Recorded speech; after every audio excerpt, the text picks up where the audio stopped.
Hi guys, দেখো চলে এসেছি কাটাকুটি করতে সকাল সকাল কিচেনে। এখন পটল নিয়ে বসেছি। আমার কথা তো কিছুই শোনা গেল না।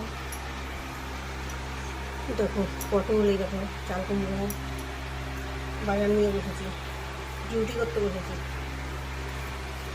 গরমের মধ্যে আর ভালো লাগে না, এত গরম এত গরম।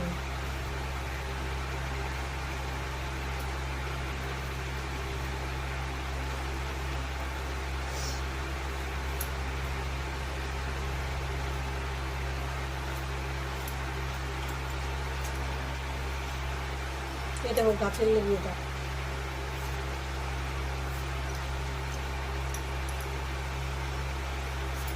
ছেলে বাড়ি আসলে এইমাত্র করে ওকে খেতেও দিয়েছি, ও খাবে। খাবারটা বেড়ে দিয়ে দিয়েছি এর মুখে।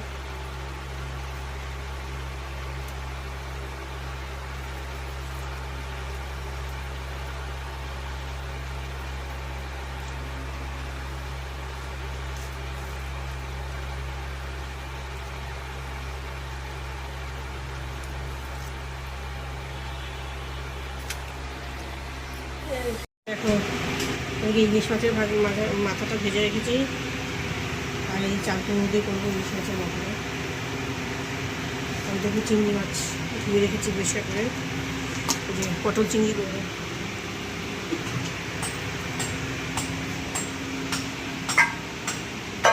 পেঁয়াজ, আলু, নিচে আছে টমেটো, চেরা কাঁচা লঙ্কা সব আছে। ছেলেরও খাওয়া হয়ে গেছে। সবাই কেমন আছে? গরমের গরম, ভাদ্র মাসের গরম, অবস্থা খুব খারাপ, ভীষণ গরম পড়েছিল।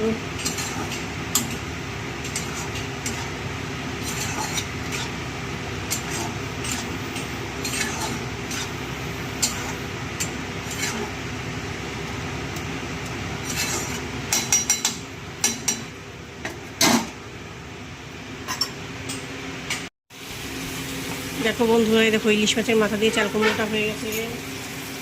আর দিকে দেখো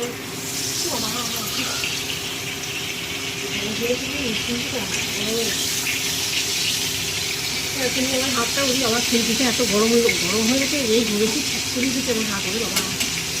এখানে এদিকে এই দেখো চিংড়ি মাছটা ভাজা হয়ে গেছে, পটল চিংড়ি হই। পটল মাছটা চিংড়িটা খাওয়া যাচ্ছে না, সবজিটা মারাস করবে একা দিয়ে ধুবি, একা তো না। খাবার খেয়ে গেলাম।